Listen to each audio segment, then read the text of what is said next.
यह कहानी हमारी पिछली वीडियो गौतम बुद्ध और वेश्या की कहानी का एक्सटेंडेड पार्ट है।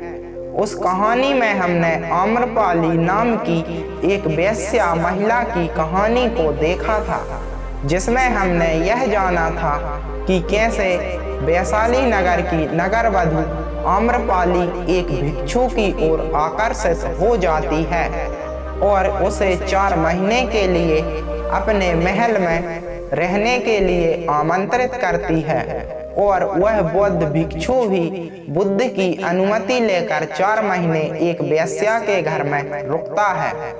आज की यह कहानी आम्रपाली के वेश्या बनने के पीछे की कहानी है। आम्रपाली का नाम इतिहास की सबसे खूबसूरत महिलाओं में रखा जाता है। आम्रपाली की खूबसूरती की तुलना किसी भी चीज से नहीं की जा सकती, लेकिन आम्रपाली की खूबसूरती ही उसके दुर्भाग्य की सबसे बड़ी वजह बनी। आम्रपाली को मात्र 16 वर्ष की आयु में राज्य के आदेश से वेश्या बनना पड़ा। वह शायद इतिहास की इकलौती ऐसी महिला थी जिसे ऐसी बदनसीबी झेलनी पड़ी। आज से लगभग 500 ईसा पूर्व लिच्छवी गणराज्य की राजधानी वैशाली में एक गरीब दंपत्ति को आम के पेड़ के नीचे एक लड़की पड़ी मिली। आम्रपाली के माता पिता का नाम ज्ञात नहीं। वह आम के पेड़ के नीचे मिली, इसलिए उसका नाम आम्रपाली रख दिया गया। आम्रपाली अपने समय की सबसे खूबसूरत महिला थी। पाली ग्रंथों में उसके सौंदर्य का विवरण मिलता है। आम्रपाली इतनी खूबसूरत थी कि नगर का हर पुरुष उससे विवाह करने के लिए लालायित था। पाली ग्रंथों के मुताबिक राजा से लेकर व्यापारी हर कोई आम्रपाली को पाना चाहता था। आम्रपाली के लिए शादी के प्रस्तावों के ढेर लग गए थे। इतने सारे विवाह प्रस्तावों की वजह से आम्रपाली के माता पिता बड़ी दुविधा में फंस गए, क्योंकि अगर आम्रपाली के लिए किसी एक को उसके माता पिता चुनते हैं तो नगर के बाकी पुरुष खफा हो जाते और नगर में अशांति फैल जाती। पाली ग्रंथों के मुताबिक वैशाली एक लोकतांत्रिक राज्य था जिसकी अपनी एक संसद भी थी। जब आम्रपाली की खबर वैशाली संसद के सदस्यों तक पहुंची तो उन्होंने इस मुद्दे पर चर्चा करने का फैसला किया।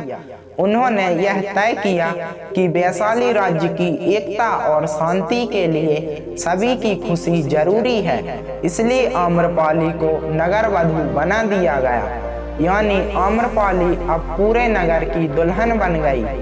उसे अब हर किसी से प्यार करना था। आम्रपाली की नगरवधू बनने से वैशाली के लोग तो खुश हो गए, लेकिन इस तरह से आम्रपाली अपनी ही खूबसूरती का शिकार बन गई। आम्रपाली को जनपद कल्याणी की उपाधि दी गई। यह खिताब 7 साल के लिए दिया जाता था और इसे साम्राज्य की सबसे खूबसूरत महिला को दिया जाता था। आम्रपाली को अपना महल मिला।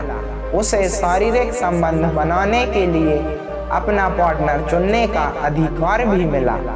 इसके साथ ही वह दरबार की नर्तकी भी बन गई। आम्रपाली की सुंदरता की बातें न केवल पूरे वैशाली राज्य में बल्कि उस समय के 16 महाजनपदों के राज्यों तक फैली हुई थी। जब आम्रपाली की सुंदरता की खबर वैशाली राज्य के पड़ोसी और उस समय के 16 महाजनपदों में सबसे समृद्ध और शक्तिशाली महाजनपद मगध राज्य के राजा बिंबिसार को पता चली तो वह खुद को आम्रपाली से मिलने से रोक नहीं पाए। लेकिन मगध के राजा बिंबिसार के वैशाली राज्य के साथ हमेशा ही दुश्मनी भरे रिश्ते रहे थे, इसलिए आम्रपाली से मिलने के लिए उन्हें अपना भेष बदलकर वैशाली राज्य जाना पड़ा ताकि कोई उन्हें पहचान न सके। बिंबिसार खुद एक संगीतकार थे। जब वह आम्रपाली से मिले तो दोनों एक दूसरे के साथ प्यार में पड़ गए। इसी दौरान आम्रपाली बिंबिसार के एक बच्चे की मां भी बनी। उनका वह बेटा आगे चलकर एक बौद्ध भिक्षु बन गया। एक बार जब बिंबिसार ने वैशाली पर आक्रमण किया तो उसने आम्रपाली के महल में शरण ली थी। उसने आम्रपाली के महल को छोड़कर बाकी सारे वैशाली शहर पर हाहाकार मचा दिया था। उस दिन आम्रपाली को बिंबिसार की असलियत का पता चला।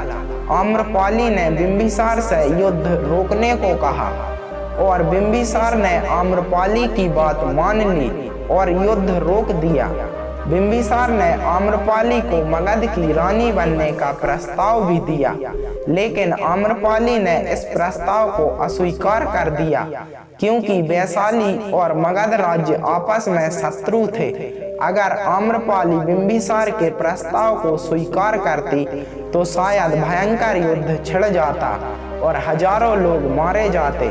कई किताबों में ऐसा विवरण मिलता है कि बाद में आगे चलकर कुछ समय के बाद बिंबिसार का पुत्र अजातशत्रु भी आम्रपाली पर मोहित हो गया। आम्रपाली भी उससे प्रेम करने लगी, लेकिन जब वैशाली के लोगों को पता चला तो उन्होंने आम्रपाली को जेल में डाल दिया। अजातशत्रु इस बात से इतना क्रोधित हो गया कि उसने वैशाली राज्य पर कहर बरपा दिया। कई लोग की जाने गईं। इस विभीषिका से आम्रपाली दुखी हो गई। वह अपने राज्य वैशाली से बहुत प्यार करती थी। उसकी कीमत पर वह अपने प्रेम को नहीं पाना चाहती थी।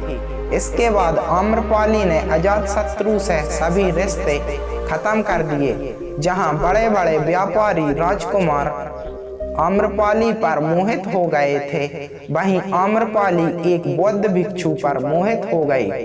आम्रपाली ने बौद्ध भिक्षु को न केवल खाने पर आमंत्रित किया, बल्कि 4 महीने के लिए अपने महल में ठहरने का अनुरोध भी किया।